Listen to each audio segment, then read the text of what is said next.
सवाल है, आप इस मुल्क को छोड़कर क्यों जाना चाहते हैं? यार ये अजीब सी बात है, अब से नहीं है मेरी ये कैफियत। मैं ज़हनी तौर पे मैं तो कह भी चुका हूँ, धोबी का कुत्ता घर का ना घाट का की कब्रें हमारी रह गई अमृतसर, जालंधर, लुधियाना में। मैं कैसे अपने माँ बाप की कब्रें छोड़ जाऊं? फंसा हुआ हूं। लगा देना। तो पूरी दुनिया में लोग मुसलमानों से घबराए हुए। कोई नहीं कह रहा कि हमने हिंदू बैन लगाना है। कोई पॉलिटिकल मूवमेंट वेस्ट में हमें नजर नहीं आती जो हिंदुओं के खिलाफ हो। वो क्यों है? ऐसा क्यों है? क्योंकि ये जो मुसलमानों के कारनामे हैं, चाहे यूनिवर्सिटियों में हो चाहे पिंडों में हो, सारी जगह पे एक ही तरह के इनके बिहेवियर्स हैं। तो करनी होती कि इंडिया की पब्लिक भिखारी नहीं है, इंडिया एक भिखारी देश नहीं है, एक आत्मनिर्भर इंडिया है जिसने वक्त पड़ने पे अपने पड़ोसियों श्रीलंका, मालदीव्स वगैरह की मदद भी की।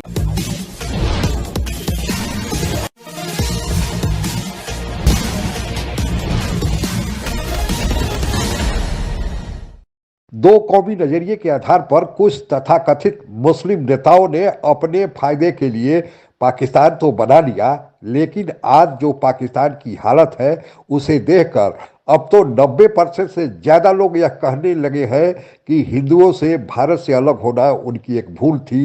उन्हें मौका मिले तो वे फिर भारत जाकर अपने पूर्वजों की धरती के साथ रहेंगे। कहानी आगे की सुनते हैं। याद रखना, पाकिस्तानी माशरा शर के हवाले से पहचाना जाता है। झूठ के, मिलावट के, रिश्वत के, हराम के, बेअसूली के, बेआईनी के, इन हवालों से पहचान है दुनिया में हमारी। अपना पासपोर्ट तो देखो, मैंने किया यार उसको। अब पासपोर्ट आपका जलीलो खार हो गया तो आप मुझे मायूसी मार रहा हूं, आप मुझे खंजर मार रहे हो, वो उसका हक मार रहा है, वो उसका हक मार रहा है। सरकारी एक वेलफेयर उस पर इदारे कब्जा कर रहे हैं। ना सारा है, ना पैर है, ना रिलीफ का पता लगता है, ना तकलीफ का पता लगता है। कल के मौजर टके टोकरी फिर रहे होते हैं जेलों में ठुडे, किसी को कॉलर से पकड़ के घसीटा जा रहा होता है। ऐसे नवाज शरीफ के वाले ने वो भी तकलीफ दे मंजर सी, चुक के उन्होंने डाले थे सुटिया लग गए बेनजीर दे जमाने। क्या है यहाँ? ना यहाँ इज्जत का मयार है, ना यहाँ बेइज्जती का मयार है, ना निजाम खालिस, ना खुराक खालिस, ना तालीम खालिस। इसलिए ये अल्लाह की रहमत से मायूसी नहीं होनी चाहिए, लेकिन उसकी शराइत भी पूरी करो ना।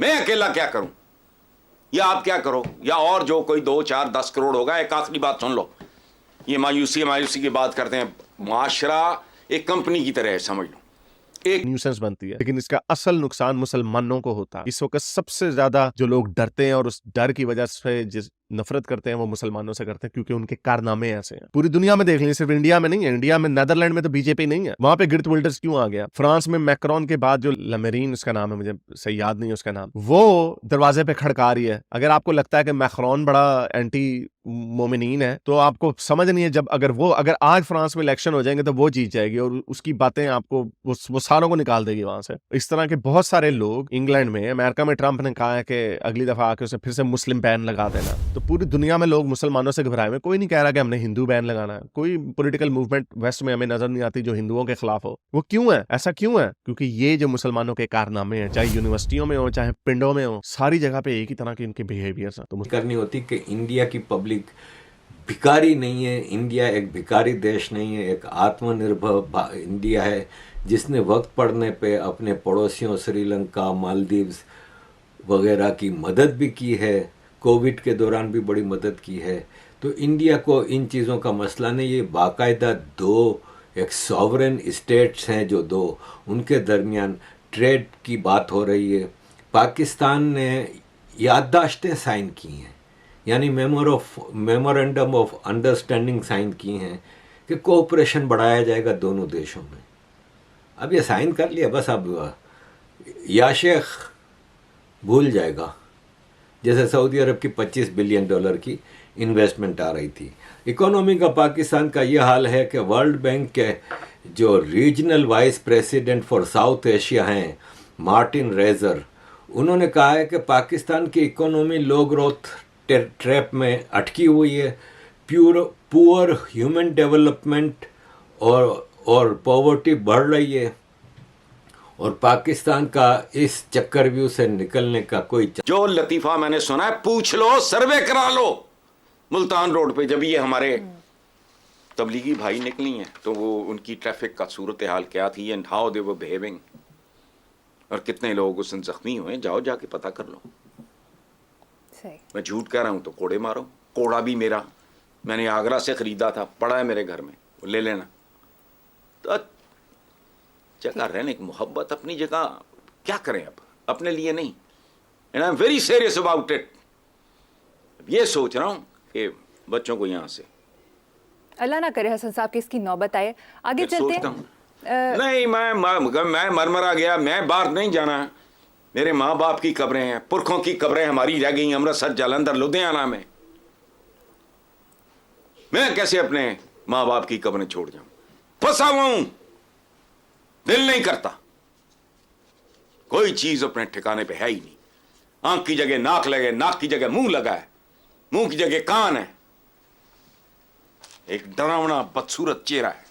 यही होगा जो अब हो रहा है, आपके खिलाफ एंटी मुस्लिम सेंटिमेंट जो है वो ज्यादा बढ़ रहा है और लोग आपसे डर रहे हैं। ये वो डर ऐसा नहीं है कि आप उनको कॉन्कर कर लेंगे, ये डर ऐसा है कि ये न्यूसेंस है, ये फाड़ देंगे, किसी को मार देंगे, जैसा कन्हैया लाल बेचारे को मार दिया, इस तरह की एक आधा मार देंगे, फिर उसके बदले में जो ब्लो बैक आता है वो लाखों मुसलमानों को इफेक्ट करता है। लेकिन मुसलमान ये चीज समझने के लिए तैयार ही नहीं है। ये समझते हैं कि हाँ, हम एक आधे को मार के उसको दबा देंगे। सलमान रुश्दी के ऊपर हमला कर दिया, क्या हुआ? वो बंदा जेल में सड़ा रहा। उसके बदले में मुसलमानों की कितनी पीआर खराब हुई। कितने लोगों ने वेस्ट में भी देख लिया कि यार ये तो कोई जंगली लोग हैं, ये तो कोई 8वीं सदी के मेडिवल किस्म के लोग हैं, बारबैरिक लोग हैं जो कुछ भी बर्दाश्त नहीं करते। और अब ये जो कॉन्फ्लिक्ट है इसराइल फलस्तीन का, उसके नतीजे में भी पूरी दुनिया की नजरें इन मुसलमानों के ये जो सो कॉल्ड प्रोटेस्ट हो रहे हैं उनके ऊपर लगी हुई, और सारी दुनिया के लोग डर रहे हैं। नेदरलैंड्स में गिर्थ विल्डर्स खुद कह रहा है कि मुझे खुद नहीं पता था कि मैं जीत जाऊंगा ये इलेक्शन। वो इलेक्शन जीत गया। अगर आज इलेक्शंस यूरोप में हो या पूरी दुनिया में कहीं पे भी हो, वहां पे जो फार राइट का जो नैरेटिव है, जो एंटी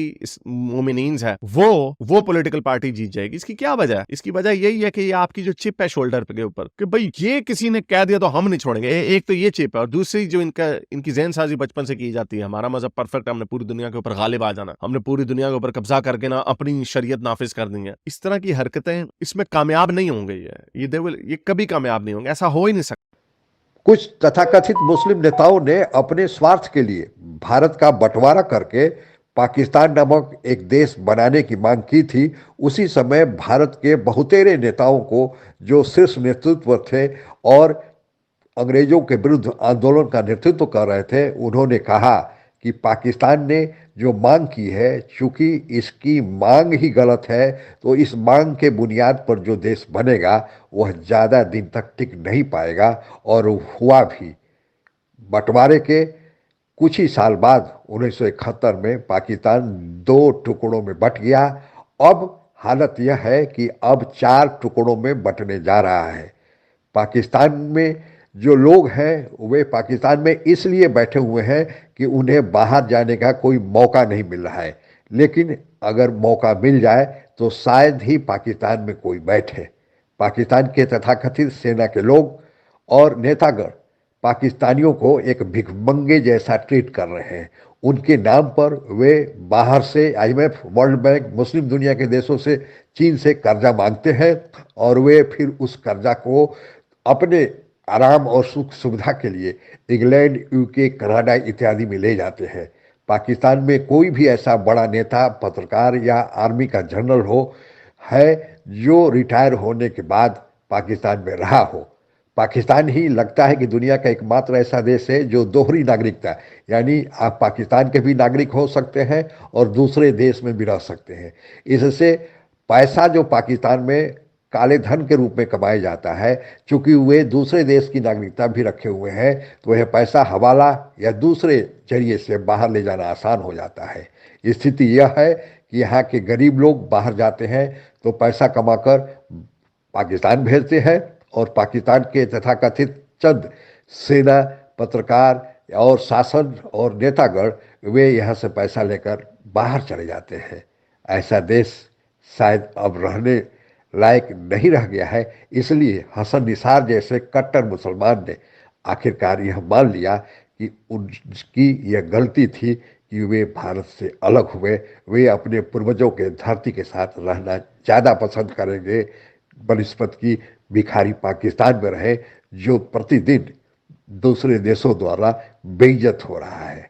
आज के लिए बस इतना ही। जय हिंद। आप अगर हमसे जुड़ा रहना चाहते हैं तो कृपया मेरे चैनल को सब्सक्राइब करें तथा बेल आइकन भी दबा दें ताकि नई वीडियो की जानकारी तुरंत आप तक पहुंच जाए। धन्यवाद। जय हिंद।